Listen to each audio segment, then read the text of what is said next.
My name is Rachel Falcone. I'm 23 years old. Today is April 18th, 2008, and we're in sunny Sacramento, California. It's so wonderful to be here. And I'm here with John. Okay, my name is John Goldberg. I'm 58 years old. This is April 18th, 2008, and yes, we are in Sacramento, and it's a lovely day. Yeah. So thank you so much for coming in today. I know you had wanted to talk to your mom today, but I hope that you do still get to ask some questions of her. Mm-hmm. And so I wanted to talk to you about, you had mentioned that you're adopted. Right. So can you tell me a little bit about maybe where you grew up and what that story is? Okay, well, I grew up here in Sacramento, and the story is sort of an amazing one. The thing was that my birth mother she was Jewish, and she escaped from Europe. I guess it was during the war, I guess, and ended up in Sacramento. And she was single, and one night she went to synagogue, and she said she didn't like the synagogues in the United States, so she didn't usually go. But she went this one Friday night, and there happened to be a social afterwards, and she met someone who she described as a dashing young airman. And they went out and had a few drinks and me, and she never saw him again. And so she went to the rabbi and said, "What do I do? I'm pregnant. I'll lose my job." Because back then you'd lose your job. What was she doing? Well, she was a key punch operator. And so back when they had key punch. What? Sorry, can you What's explain key punch? That's when you had to punch little holes by using a keyboard, punch little holes in cards and feed them into a computer so that you could get the code into the computer. Okay. So at any rate, she went to the rabbi and said, "I'm losing my job. What do I do?" And he said, "Well, you'll have to get married." And so she thought, who could I get married to? And there was this business associate of her father's who was interested in her. And so she sort of rigged it up so all of a sudden he thought he was going to be a dad. And so they got engaged and they were going to be married. And at the last minute, he backed out. And she went back to the rabbi and said, "Now what do I do? I'm like 8 months pregnant and nobody's going to marry me now. What do I do?" And he said, "Well, you're going to have to go to work. Here's what you do. You go to work and you tell everybody you got married. And then you tell everybody you got divorced, and then you give up the kid just give up the kid for adoption." And so that's what she did.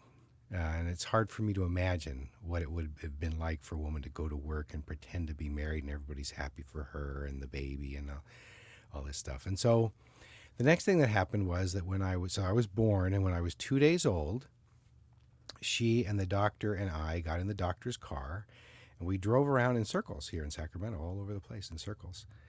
And then he pulled up next to a taxi cab, and she got in the taxi cab and drove off. And then he drove back near the hospital to a street corner and gave me to my adoptive parents. That was the way they had to do it? No, it was, well, one assumes that it was not a legal adoption. It was later legalized, but one has to assume it was not legal, because why would he be driving around in circles like this? And why on a street corner, So that was the story of that. Who told you this story? Who have you? Well, the part about the synagogue and the dashing young airman and the driving around in circles, that was my birth mother. And the part about the street corner, that was my adoptive mother.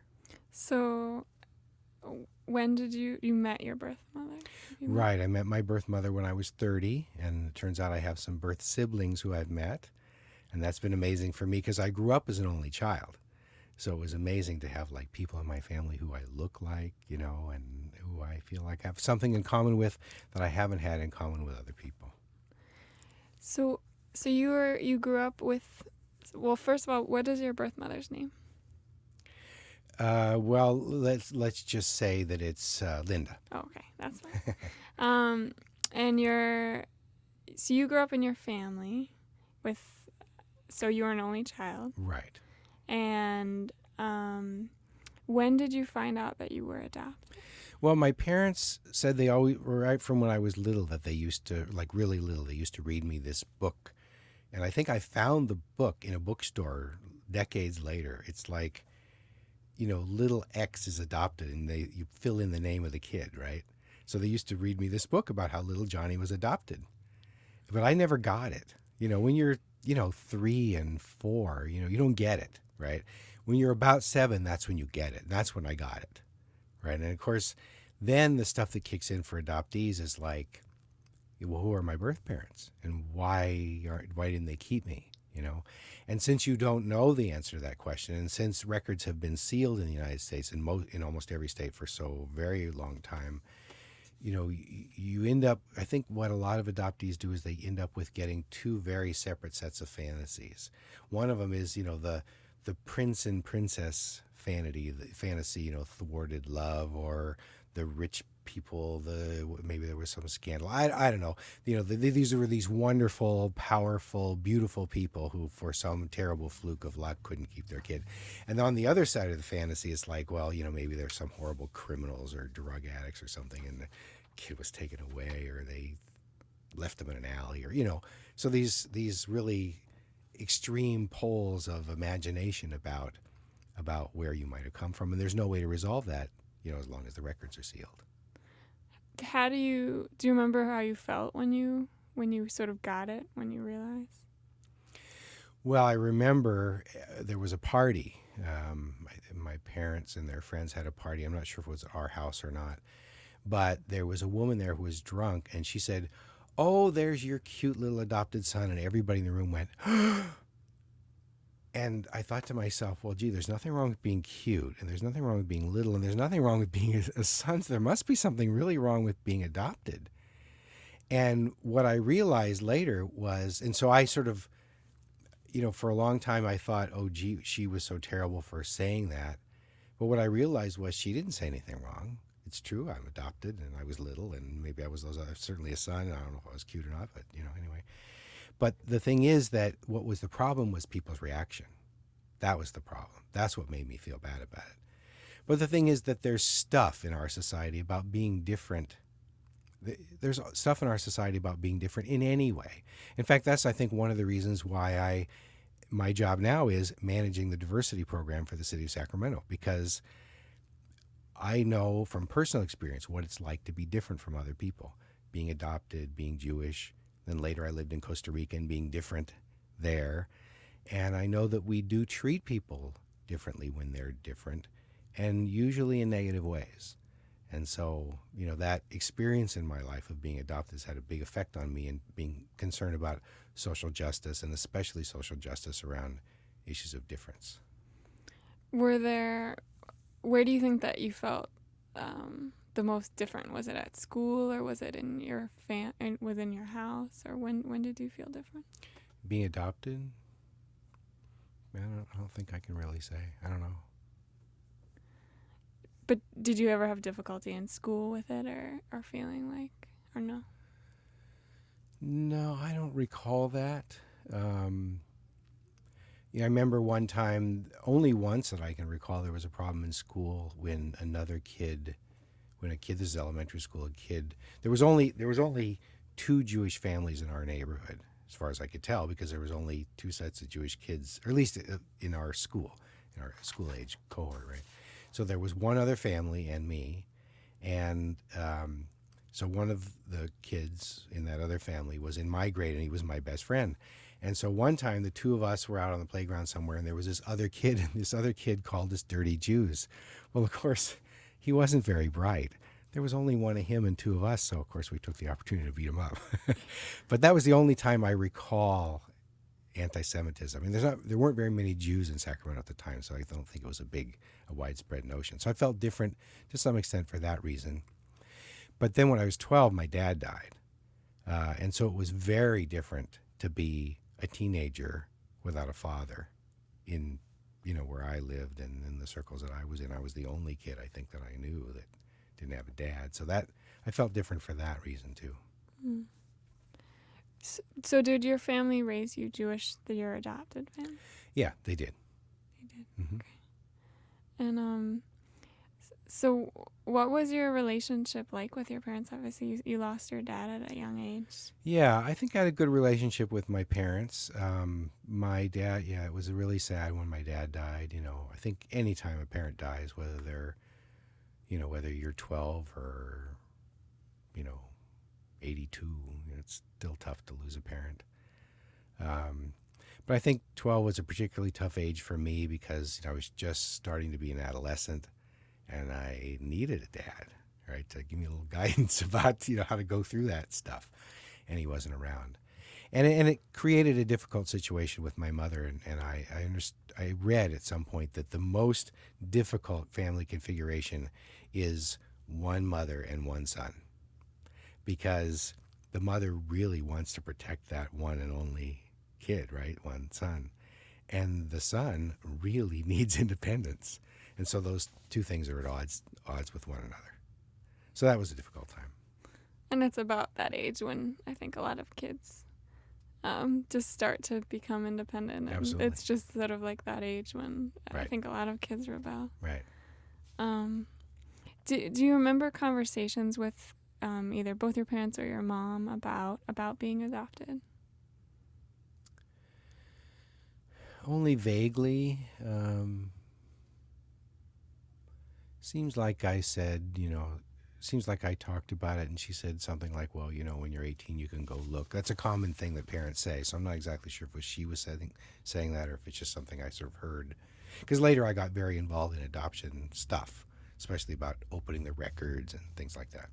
And I met a lot of adult adoptees, a lot of birth parents, a lot of adoptive parents who were all pro open records. And I think that was sort of a central message that a lot of parents said, well, when you're 18, you can go look. But going to look, I mean, you can't, it's hard to look when the records are sealed.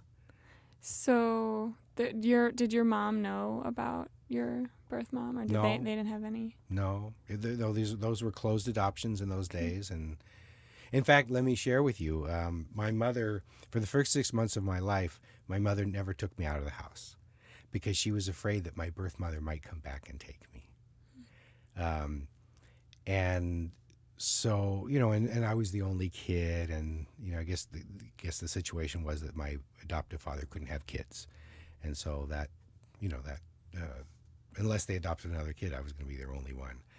And for a lot of people, having a child is the very most important thing in life, and to be worried that maybe there's some other parent out there that might come take your child, I imagine that would be, a very worrisome thing.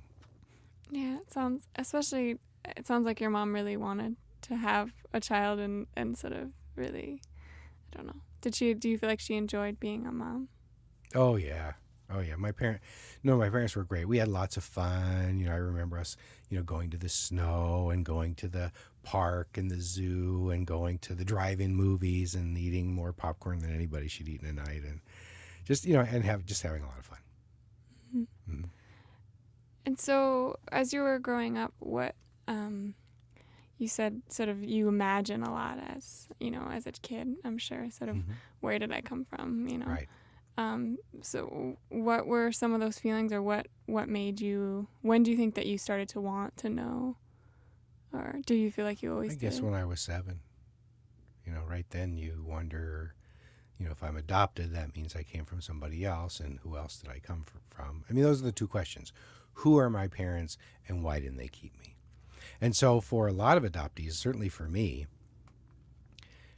finding my birth mother was a great thing for me, because I found out who my parents were, and I found out why they didn't keep me, And it's not, I didn't care what the answer was.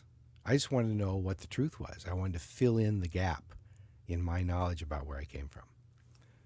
And so, meeting her allowed me to do that. So how did that happen? It happened when you were 30?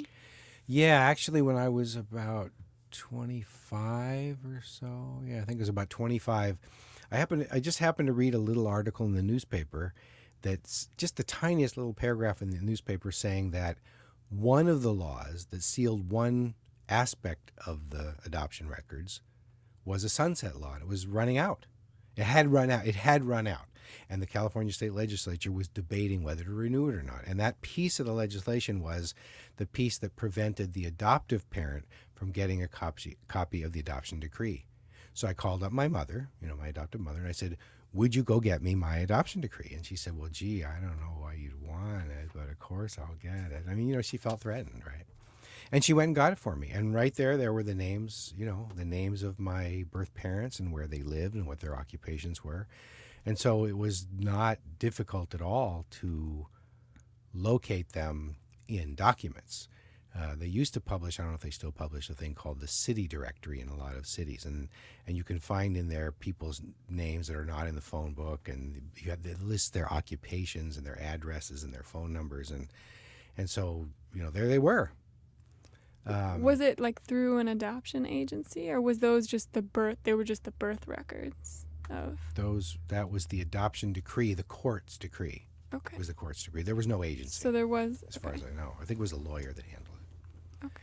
So, so I had all the information about them, and then it took me 5 years to get up the nerve to contact anybody. Here's what happened. I was sitting there one day. This was shortly after I got the records. I was sitting there one day, and I was just going through the phone book, like looking for like the R's or something. And you know how you grab sections of the phone book and pull it over. Well, I got to the D's, and there was, for whatever reason, there was this name just popped out. I mean, the thing is, it was a son of sort of an unusual name, and there was like a lot of the name right before and a lot of the name right after, so it sort of popped right out. And I went, oh my God, that's my birth father's name. And I went and got the adoption decree, and I put it next to the phone book, and I went like looking at each letter to make sure it was right, and it was. And it was, the occupation was right, everything was right, and I said, well, this is him. And then it took me 5 years to get up the nerve to call him on the phone. And so I did. That was actually after contacting an adoption organization and going to a meeting and seeing people talk with. Seeing people stand up with their birth relatives and say, everybody's happy and all this kind of stuff. And they gave me this script. They used this script, right? And the idea of the script is to lay all of your cards out on the table and then just give them all the space in the world. So what you do is you call up and say, my name is John Goldberg, and I'm looking for members. Is this so-and-so, and is this a good time to talk? And yes, well, I'm calling about a personal matter. I'm looking for members of my family. And then you just say, I was born on such and such a day in such and such a hospital, blah, blah, blah. And my adoption decree says that my in this case, birth father's name was, and then you say the name. So I want to know if you and I might be related. So now I've got all my cards on the table, and I'm not saying, hi, Dad. It's the opposite of hi, Dad, right? So then they get to react however they want to react. And his reaction was, this is the happiest day of my life. I tried to keep her from giving you up for adoption. I looked for you for years. You're my only son. I just couldn't believe it. It's like incredible, So I talked with him for a while. And then I said, so can you give me any information about how I might find my birth mother? And he said, oh, yeah. She got married a couple years later to somebody, in a certain profession. And that's what, So I just called the Marriage License Bureau, and I said, do you have a person with, my birth mother's name getting married in approximately this year? And they did. And I looked this guy up in the city directory, and he had that occupation. And I said, that's them. And so I called, and when I called, the reaction I got was I laid all my cards out on the table, and I said, so I want to know if you and I might be related. And she said, well, I must be your mother. I mean, I'm your mother. How'd you find me? And I can't actually, now that I think about it, we talked a little bit. I think it was the second conversation. She said, how'd you find me? So we were talking a little bit, and she seemed really distracted. And I said, you seem distracted. Is there something going on? She says, I'm waiting for the other phone to ring to see if my brother survives a heart bypass operation. I said, look, you take care of your brother. I'll call you next week. This was like a Friday. So I called her on Monday, and I said, how's your brother? He survived. That's great. Over the weekend, she talked to her husband because she had, she got married. Her husband about me, and he was all excited. Oh, you get to see your son again, because he knew about me. He knew about me because he worked with her when she was pregnant, and then they ended up, going out and getting married later. So he said, it'd be wonderful. You get to see your son again. So then she, in the second conversation, she was very open, and she said, well, how did you find me? And I said, well, I found, this, my birth father, and then. He told me some things about you, and she said, oh, yeah. And then she said his name. She says, how's he doing anyway? And I thought to myself, that is just too nonchalant for somebody who had a baby with somebody 30 years ago. And I said, he is my father, isn't he? No, he thinks he is, but he's not. This was the guy she got engaged to, and then who then broke it off. Here's the weird thing. He said she broke it off, and she said he broke it off. But when you think about it, what would her motivation to be to break it off? She wouldn't want to break it off. He was going to be her salvation in this very difficult situation. We're talking, the 1940s, so it's more likely that he broke it off. So actually, he and I finally did go and do a blood test. It wasn't a DNA test, but it was I think it's called a HLA antigen test, which is like 99.9. He was excluded from the possible blood configuration that could possibly have been my father, and he was devastated. He was angry, and because he believed all these years that he had a son out there somewhere that he wanted to know. So that's the story about the adoption. Was that how did your mom, your birth mom, feel about sort of like that aspect? I guess that would have been a secret that she had. Which aspect? The aspect of sort of that father that was listed on the adoption decree not being your real father. She was very open about it. She just said, he thinks he is, but he's not. And then, of course, so I guess I'm not done with the story. So my natural question was, okay, so who is my father? And she said, well, he was this dashing young airman that I met at services one night. We went out to a bar and had a few drinks, and I never saw him again. And so I'm thinking, how am I going to find this guy? And I went to all the air bases around here, and I actually got names of people who were at those air bases around Thanksgiving in 1948, right, which was when it would have been. And I showed her all the Jewish sounding names, and none of them rang a bell. And I said, well, how about it? Would you be willing to be hypnotized? And she said, no, I don't want anybody messing around in my head. I put an ad in the Jewish War Veterans newspaper, if anybody was in Sacramento around Thanksgiving in 1948, but nothing. So he's just not findable. He's not findable.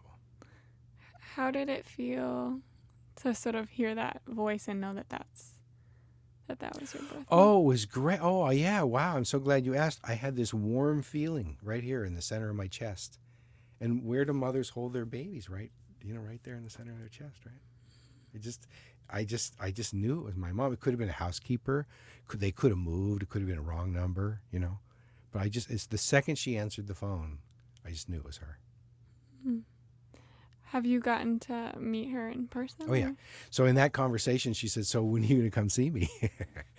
So that year, I was actually living on the East Coast at the time, but that year I came that year on her birthday, and I came and met her.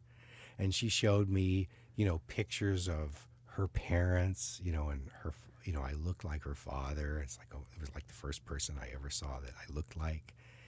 And by the end of our little conversation there at her house one afternoon, she was feeding me and, hugging me and calling me honey and dear. It was it was a beautiful thing for somebody who's wondered all their life where they came from and why they were given up, to feel like, there was a real live human being out there who cared about them.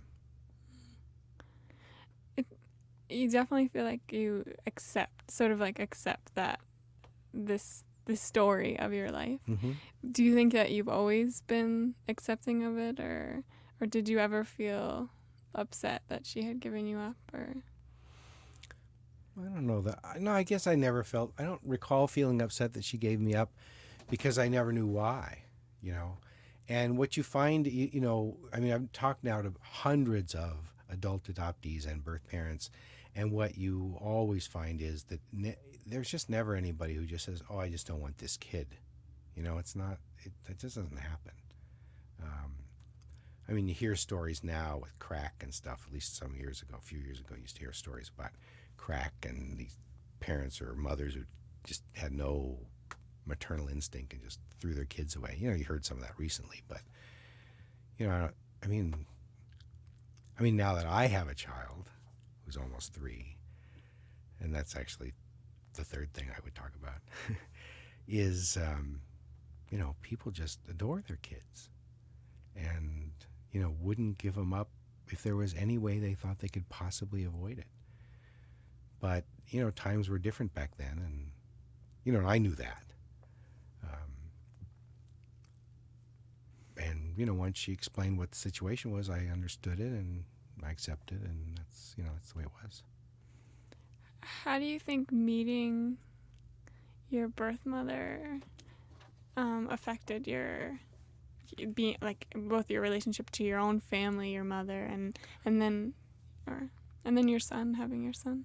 I have a daughter. Oh, daughter. Sorry. Well, actually, you know what? Meeting my birth mother improved my relationship with my adoptive mother, because I think one of the things that was going on for me, I mean, I think I was still sort of too young to put this on my dad when, because he died when I was 12. But I think that during the time that I was a teenager, like I wanted I guess I was sort of like had some kind of unconscious expectation that my adoptive mother could somehow be my, quote, real mother, be my adoptive mother and also my birth mother, which of course she wasn't. And so once I had a birth mother, whoever she turned out to be, then I didn't need my adoptive mother to be anything in addition to what she was. And I think, communication and the relationship between she and I improved after that. And do you think, how are you a parent? Sort of, what do you think is the biggest influence on how you parent? I think the biggest influence on how I parent is that I just adore my daughter. Her name's Katarina. She's going to be 3 in June, and she's just so delightful. I mean, she's fun and she's funny and she's cute and she's smart, and I guess all parents think that about their kids, but she's just delightful to be with. And, she's 2, and there's this term terrible twos for a reason. When she wants things, she really wants them. And when she doesn't want to do stuff, she really doesn't want to do stuff. And sometimes there's things she has to do, like she has to get in her car seat. She can't go in the car if she's not in her car seat. And, occasionally we have some difficulties around that, and it's hard. But most of the time, it's just wonderful fun being with her, and I just, I love reading with her. I love playing with her. I love taking her places. The other thing is, and I think this is probably a result of, my mother's fear about losing me when I was a baby, is that something that she told me was that not only for the first 6 months, she didn't take me out of the house. When anybody would come over, she would put me in my bedroom, and she wouldn't let anybody go into the bedroom. They could stand in the doorway and look at me, but they couldn't actually go in and interact with me. So what's my point here? So really, I had very little human contact for the first 6 months of my life, and I didn't go out of the house. So I had my mother and my father, and then we had a young woman who lived with us who became like an older sister for me. But other than them, I had really very little contact with people for that 6 months. So, and I don't think I was thinking about that. In fact, I'm not even sure I was aware of it at the time. I think my mother might have only told me that in the last year or two. But right from when my daughter was born, I've been out trying to just expose her to the world, right? So, like, for example, when she was 2 weeks old, there was a concert in a place here called Fairy Tale Town, which is right across from the zoo in Sacramento. It's a place where I used to go when I was a kid. And there was this Grammy-winning musician, Mary Youngblood, who's a flautist, who was playing. And I took her to the concert, and, and afterwards I took her on the stage, and I introduced her to Mary Youngblood, and who I didn't know from anybody, and said, Katarina, this is Mary. She's she's a musician, and maybe you'd want to be a musician someday. And I've been doing that ever since. I just take her everywhere, because maybe it's a result of my sort of isolation those first 6 months, or maybe it's just because I really love her and I really want her to know about the world and have, an infinite number of possibilities for herself. Is Katarina adopted? No, Katarina's not adopted. She's my wife's and my child, and the way I like to say it is that she was born on June 21st, and what I like to say is it was a full moon. And I like to say that it was the longest day of the year, the first day of her life, the longest day of my wife's life and the best day of my life. How did you think about being a parent before? Do you think you could have been? I didn't want to be a parent. I didn't want children. Katarina was a wonderful accident. And so like the moment that, my wife and I found out that she was pregnant, I said, this is going to be great. We're going to have a child, and I'm going to be the best dad in the world, and I'm going to love this kid, and I do. So there is one other thing I want to talk about, which is my life in Costa Rica. And if we end up with any time at the end, I'll certainly be glad to talk about Katarina some more, but the time does fly here. So the thing is that I did community organizing for a long time. Again, concern about social justice. And then I decided I wanted to have a bigger impact on my work, and I decided to go back to school, and I got an MBA in organizational behavior. And I was looking for a job, and I found a job in organizational development in Chiquita Brands International, or Chiquita Banana. And I knew about the history of the company. This was the United Fruit Company. This is the company that supported the coup in Guatemala in 1954, and crushed unions and poisoned oceans, and all this stuff about big people say that kind of stuff about lots of big companies. But I knew a little bit about the guy who was the head of organizational development there, and I had seen his dissertation, and it was something about, worker participation in management decision making and the liberation of employees, or something along those lines. And I said, well, there's something going on here. I want to talk to him about it. So I did, and during one of my interview days, we went to lunch, and I said, so what gives? There's this history of the company I know about, and then your dissertation. And he said, well, there's an effort to humanize the company. And the organizational development division is a central part of that effort. And I said, I could do that. So I got that job, started in Cincinnati, and then I was moved. He asked me if I wanted to move down to Costa Rica, and I thought, it sounded good, but I wanted to think about it carefully. And I decided to move down there, and I lived there for 7 years. I met my wife there. She's Costa Rican. And, it was a wonderful experience. Costa Rica is a beautiful place. People are nice. And I had tremendous opportunity to practice my Spanish. And I got to see lots of places I, would never see otherwise. I mean, I spent a little bit of time in Mexico and Ecuador and Brazil, but almost all the time was spent in Guatemala, Honduras, Costa Rica, Panama, and Colombia. And I got to know wonderful people and learn things about countries I never would have visited. Did a little bit of work in Europe.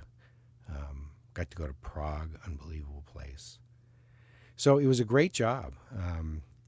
I felt like, from my perspective, somebody who'd done community organizing and really never made much money in their life, that I felt like I was making a lot of money, and having a really good time.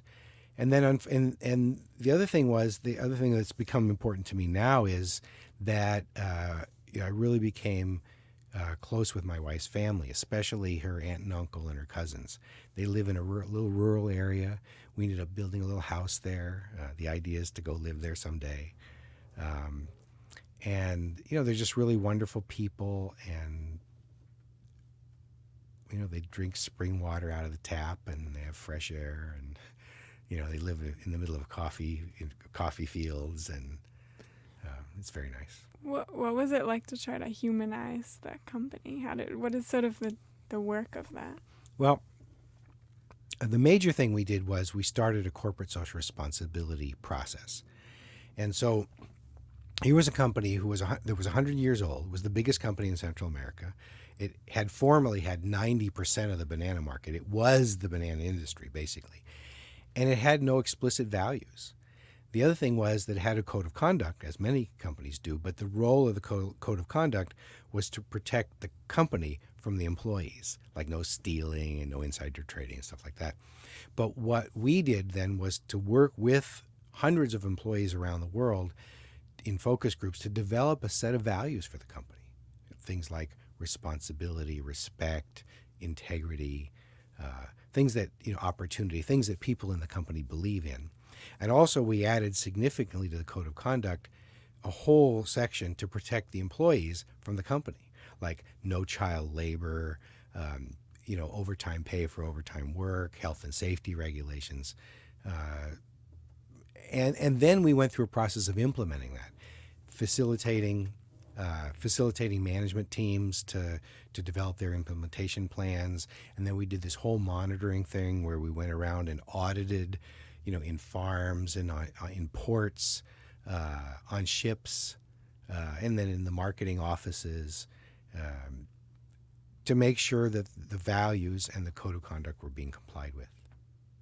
And it had a tremendous result because the company had had a lot of criticism from unions and from progressive organizations, especially in Europe, about the company's practices. And by the time we were done, sort of implementing the first round of those and getting, farms, ecologically certified and stuff like that, we were starting to get tremendous support from the unions, for example, in Europe. People would start to criticize Chiquita in some big meeting about the banana industry over there, and they would stand up and say, hey, don't criticize Chiquita. They're working with us. If you want to criticize somebody, criticize Dole and Del Monte. Well, what's that worth for a company? That's worth a fortune. We had one supermarket chain that never bought from us before, and they decided, based on our efforts, that they were going to buy from us. So that's a huge difference for the company. Mm-hmm. And it was a great experience for me. Yeah. And what do you think, especially because I'm sure sort of you're always incorporating your experiences in Costa Rica and her having lived there, because you're living now in California. Mm-hmm. What do you want for your daughter to know about your experience there, and sort of what do you want to bring that place to her? Well, we go there every December for some weeks, and we go and hang out with her family, and she gets all loved up by her family, and she gets to see everything there that things that are very different there that she wouldn't see here. Coffee and bananas growing on plants and sugar cane and we go fishing and just things that we could go fishing here, but things that we don't normally do here. And my wife speaks Spanish, and my wife and I speak Spanish. My wife speaks Spanish to our daughter, and I speak English to our daughter, because the idea is we don't want her to learn either of our accents or grammatical errors. And we talk about Costa Rica a lot. We, every year we buy her a little size larger Costa Rica dress, a beautiful little typical dress that says Costa Rica on it. And whenever we see any kind of map of the world or a globe or something, where's Sacramento and where's Costa Rica, so she knows. Actually we're organizing barbecues for the tiny little Costa Rican community here in Sacramento. We found about 15 families here. A lot of them work at Intel. And so we get together for Costa Rican Independence Day in the middle of September, and we also get together for another national holiday. We just had a barbecue about a week ago for what's called Juan Santa Maria Day. So she gets to meet other families and other kids and stuff like that. I think it's good for my wife too, because I know I experienced culture shock when I was in Costa Rica, and I think my wife probably experiences it here. So I think it was great that we could get together with some other families and people could talk about what part of Costa Rica they're from, and they could talk about the problems in Costa Rica and just talk about life the way Costa Ricans talk about it, but talk about it here in Sacramento. Mm-hmm. And where do you consider home, especially because you... Well, right now it's here. I mean, I'm from here and I live here now, but I do feel like I got one foot in Costa Rica, in this little town called Turrialba. And another something else that's very exciting to me is actually the mayor of Turrialba is a friend of mine, and he was interested in getting a sister city up here. And I was able to broker an agreement, which is going to be signed on July 1st, between the city of Rancho Cordova, which is right near Sacramento, and Turrialba, Costa Rica, that they're going to be sister cities. And then after that, they get to start figuring out how can we use this relationship for trade or for sports or for education or for arts or things like that. So I'm all excited that the mayor and some other people are going to be coming up, and we'll get to see them and see what they're doing to develop things with Rancho Cordova. Mm-hmm. So, just lastly, I know we have a minute or two. I just wanted, you shared a lot that's sort of your life, up until and including now your daughter, and sort of what would you want her to know about you, and sort of at this point, and she's gonna know you a lot when she's older and she's able to sort of understand and take you in, but what do you want her to know now? Well, the main thing I want her to know is that I love her. I tell her every day I love her. And I guess I want her to know that, I'm a good person and that I've done some valuable things for other people in my life.